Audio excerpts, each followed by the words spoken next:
Hello and welcome everyone. This video will proceed to see additional questions from previous year national exam and model examinations of grade 8 mathematics.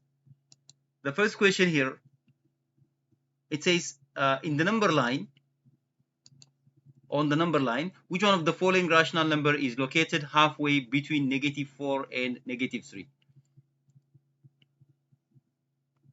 Okay, remember the rule. In the number line, on the number line, if we have two numbers a and b, the number which is found exactly halfway between them will be found like adding the number and divide by 2. So applying this rule for the given two numbers -4 and -3, the number which is found at the middle will be add them then divide by 2, which is going to be -7/2. The answer is found on B. Next. Okay, the second question, it says the diagram given below shows the position of some points on the number line and corresponding to the rational numbers.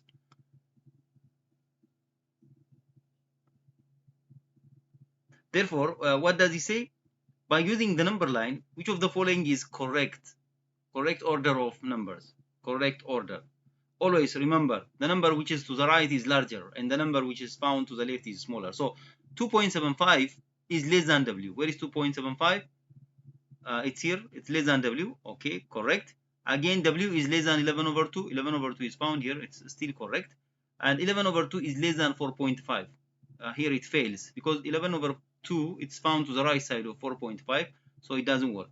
The second choice also, if you see here, 11/2 and 4.5, they come the same order here. It's because of that it fails. And the next one, see, n is less than -7/4. Where is n? It's here. It's less than -7/4. Impossible, because n is found to the right side and -7/4 is to the left of the number line. So this also fails. Necessarily the answer will be D. We can check. -3.5, it's here.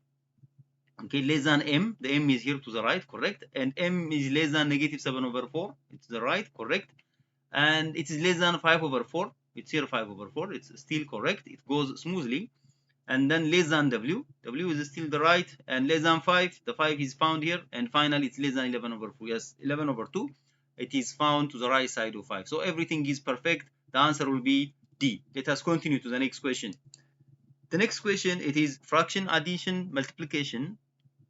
As you see, the question is all about addition and multiplication. So let us do step by step. First, we have to remove the bracket. Let's do the bracket part. The bracket part, it is 3/14 plus 3/8. How to add this? We can use crisscross. 3 times 8 will be 24 plus, this is 24 plus 14 times 3 will be 42. Then the whole over, when you multiply, it will be 112. This will be 66/112. We can simplify by 2. This will be 33. And this one by 2, it will be 56. Okay. Then it says 10/7 plus 6/11 will be multiplied with 33/56. Still, we can simplify here. Multiplication. So by 11/1, this one by 11/3, because 33 means 11 times 3. And then by 2, this one 3. This one by 2, it is going to be 28. Therefore, 10/7, the first fraction as it is, plus, multiply here, 9/28. Now the two fractions, they don't have the same denominator, but we can multiply this one, the first bracket, the first fraction, by 4. When you multiply by 4, it will be 40/7 times 4 is 28 plus 9/28. Now the denominator the same. We can add the numerator directly. That is 49/28. We can simplify by 7. This will be 7, and this by 7, it's going to be 4. So the answer is found in D. Let us continue to the next question. The next one, it is equation.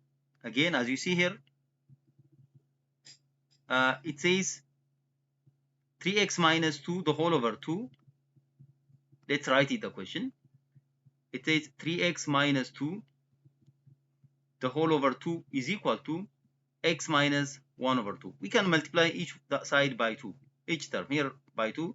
The x also we can multiply by 2, because the denominator 1 here doesn't matter. This one also by 2, to remove the denominator 2.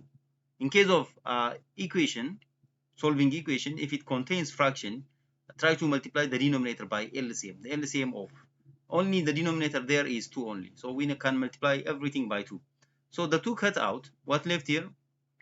3x minus 2 left is equal to 2 times x will be 2x minus, and here the 2 cut just 1.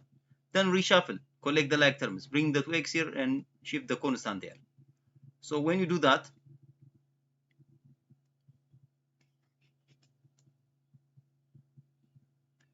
it will be 3x minus 2x is equal to negative 1 plus 2. If the difference is x is equal to 1, the answer is found in C. Let us continue to the next one. The next question, it is inequality, again, linear inequality with one variable. Let us see how to do. First, let's take the question here. It says 8 in bracket x minus 2 is less than or equal to 4x minus 8. First, remove the bracket. That means the 8 will multiply each of them. It's going to be 8x minus 16 because 8 times 2 is less than or equal to 4x minus 8. Then bring the 4x to the left side and shift the 16 to the other side, the negative 16. When it goes, it will be added. So 8x minus 4x is less than or equal to negative 8 plus 16. The difference here will be 4x. It is less than or equal to, here negative 8 plus 16 will be 8. Then divide by 4 both sides. When you divide by 4 both sides, the x value is less than or equal to 2. But our domain, it's given to you, whole numbers. Whole numbers means numbers starting from 0, 1, 0, 1, 2, 3, it will continue without end. But we need to find the whole numbers which are less than or equal to 2. Those numbers are 0, 1, and 2 itself, because or equal to, less than or equal to means it's inclusive. So the answer is going to be B. Okay, the next question, it is proportion. It says 1 to 5, okay, is equal to 5 to 15. See the pattern here. 5 goes to 15. Okay, the change from 5 to 15 is multiplied by 3. So the same manner, the 1 has to be multiplied by 3 to get the A. The 1 has to be multiplied to get the A. So 1 times 3 will be, the A value will be 1 times 3, just, which is 3. As that simple. The answer will be A.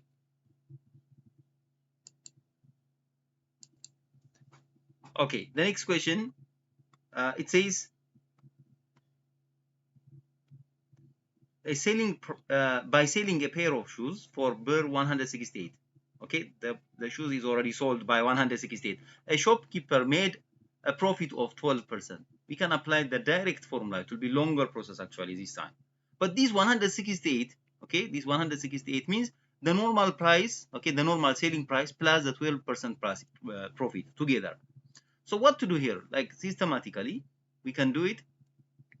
This 168 means it is 112%, because the original price, if it was 100%, we can use in this way.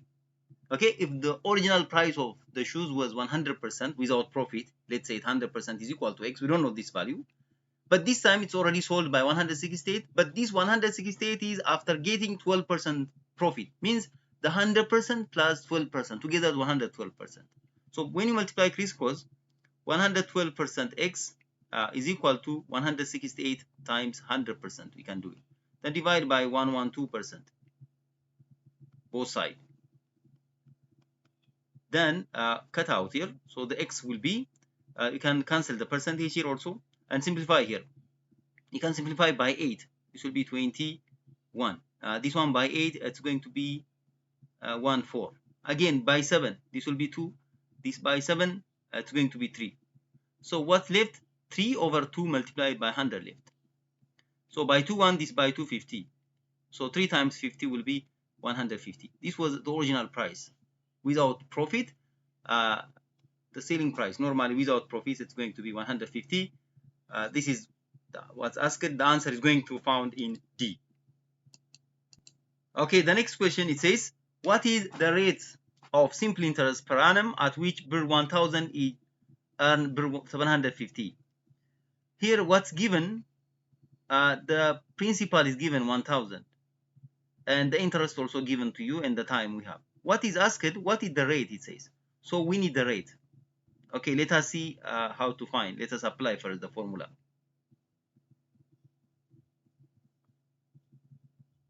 The first formula, what you know, interest is equal to PRT. So we need the rate. So divide by PT. Divide both sides by PT. When you divide, the T and the P cancel here. So the rate will be interest over PT, which is the interest is 750. The whole over the principal is 1000 multiplied with 5.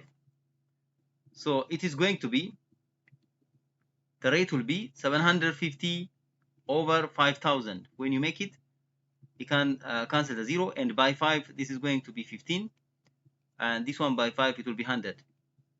So the rate will be 15 over 100 means 15%. So the answer is found in D.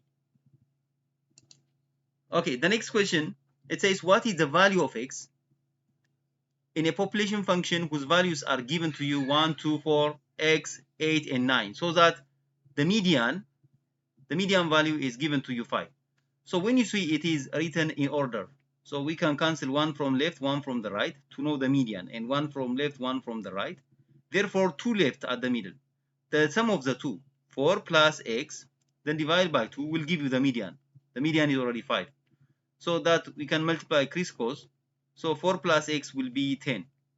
Then the x value will be 6 when you shift the 4 to the other side. So the answer is found in B. This is question number question number 9 for us. Next. Okay, the next question, it is about squaring. It says 3 radical 7 times radical 6 the whole square. So how to do this kind of question? First we need to remember again the rule. Okay, let us recall the rule. What does the rule says? If we have two numbers a, b, the whole square means we can give the square for each, just a square, b square. So in this manner, 3 radical 7 times radical 6, the whole square, it is the same as 3 radical 7 square times again radical 6 square. Again here there are two numbers, we can give the square for each. 3 square and radical 7 square, we can make it. Times radical 6 square, the square root cancel by the square, so 6 left here. When you come to here, it's 9, but here again the square root and the square cancel each other, times 7 and times 6. This must be 7 and then multiply by 6. So when you multiply these whole numbers, the outcome will be 378. That's going to be the final answer. So we need to apply step by step the process. What do we do? When we have two numbers multiplied and squared, we can square each, then multiply. So 3 radical 7 times root 6, the whole square means 3 radical 7 the whole square times radical 6 square. Radical 6 square, okay, in case of radical of a square means it's just a. The radical will cancel by the square because they are reverse process of each other. Squaring and square root, reverse process. So they will cancel each other, 6 left. And the same manner what we did here, 3 radical 7 the whole square is the same as 3 square and radical 7 square. 3 square it is the same as 9 and root 7 square it is 7. So when you multiply the whole three numbers here, the answer is going to be 378. So this is it for today. I will continue with the next video. Thank you for watching. Don't forget to subscribe.